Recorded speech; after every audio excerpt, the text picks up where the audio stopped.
Olá, queridos amigos, tudo bem com vocês? Estamos aqui para meditarmos mais uma vez na Palavra de Deus e eu quero cumprimentar você que tem a disposição em separar tempo de seu dia para estar orando, meditando e também, principalmente, tendo momentos de comunhão com Deus, que não é só algo especial, como também muito importante.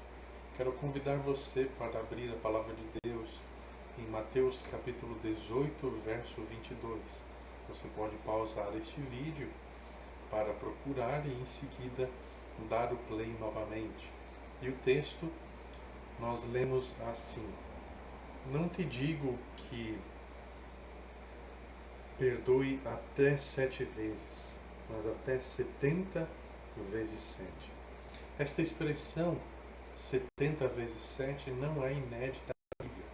Ela aparece pela primeira vez traduzida a partir do hebraico em Gênesis capítulo 4, verso 24, como tendo sido utilizada por Lameque, que é descendente de Caim. E dessa forma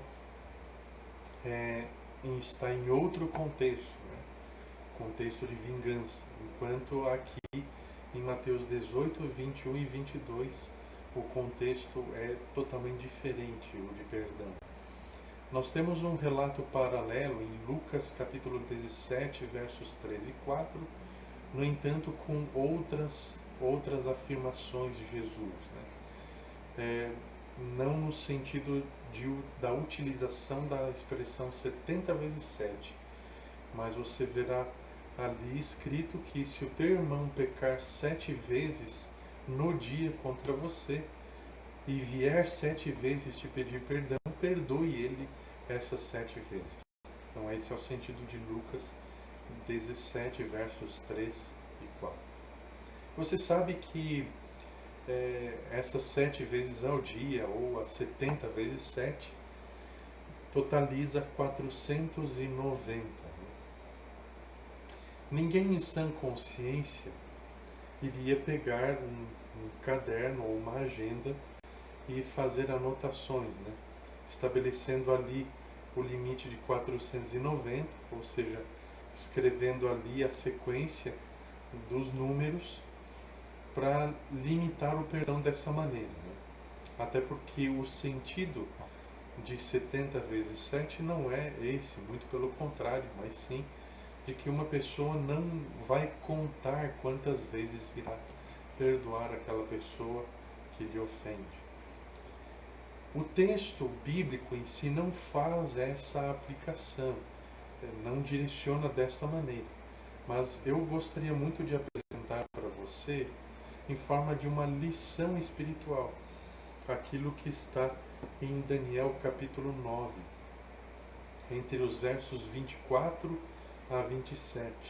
Você pode ler aí com calma e meditar nesse texto. Ele evidentemente tem um significado simbólico ali, com todos os esquemas das datas proféticas. Então, entende-se que essas 70 semanas, elas são o período introdutório dos 2.300 anos do capítulo 8, evidentemente. Então, começa em 457, quando sai o decreto definitivo do rei Artaxerxes, da Pérsia, e finaliza-se no ano 34 depois de Cristo. É lógico que o entendimento dos evangélicos com relação a esse texto não é exatamente esse. Mas eu gostaria de tomar como lição para você, no sentido de que essas 70 semanas, ou 490 anos, foi justamente o período de oportunidade que Deus deu para Israel arrepender-se dos seus pecados e continuar sendo luz para todo mundo, ou para os gentios, no sentido da pregação do Evangelho. Eles continuariam sendo uma nação escolhida por Deus, e isso por decisão própria deles. Então, segundo o próprio texto de Daniel 9, eles teriam 490 anos para acabar com os pecados, expiar a iniquidade e tudo mais. E veja quanto tempo Deus deu a eles de perdão, misericórdia como nação, não como indivíduos, né? Mas como nação. E eu creio que, de forma a apresentar isso como uma lição espiritual, eu creio que se aplica a Mateus 18, versos 21 e 22, que é o nosso texto.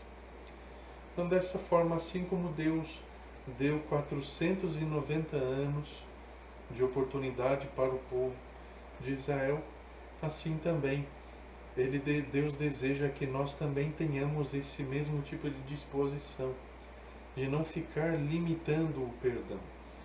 A resposta de Jesus no verso 22 de Mateus 18 foi justamente a uma pergunta que Pedro fez: Senhor, quantas vezes eu vou perdoar o meu irmão? Até 7 vezes? E com essa pergunta, Pedro quis pressupor já na pergunta que ele era melhor que os judeus. Se você for ver o costume dos judeus nesse período aí do segundo templo, você irá perceber que eles tinham a cultura de perdoar até 3 vezes, era o limite, não passava disso. Então, com esta pergunta, Pedro pressupôs a Cristo que ele era melhor que os demais judeus. E com a resposta que Cristo deu a ele, ele confirmou que ele ainda estava muito distante de seguir um ideal melhor que o dos judeus. O ideal é o da misericórdia e do perdão sem um limite, sem um tempo definido. Que essa lição de amor que Jesus nos ensina possa ser uma inspiração para a nossa vida cristã no lidar com as pessoas. Que Deus abençoe você e eu convido você a orar comigo. Obrigado, Senhor Deus, pela Tua palavra que a temos em nossas mãos, porque podemos ler, meditar e estudar.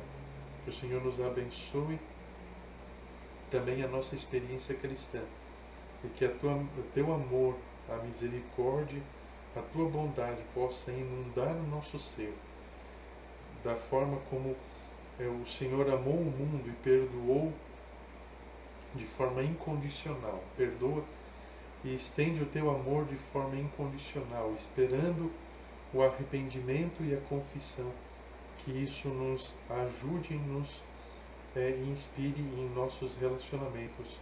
Eu te peço em nome do Senhor Jesus. Amém.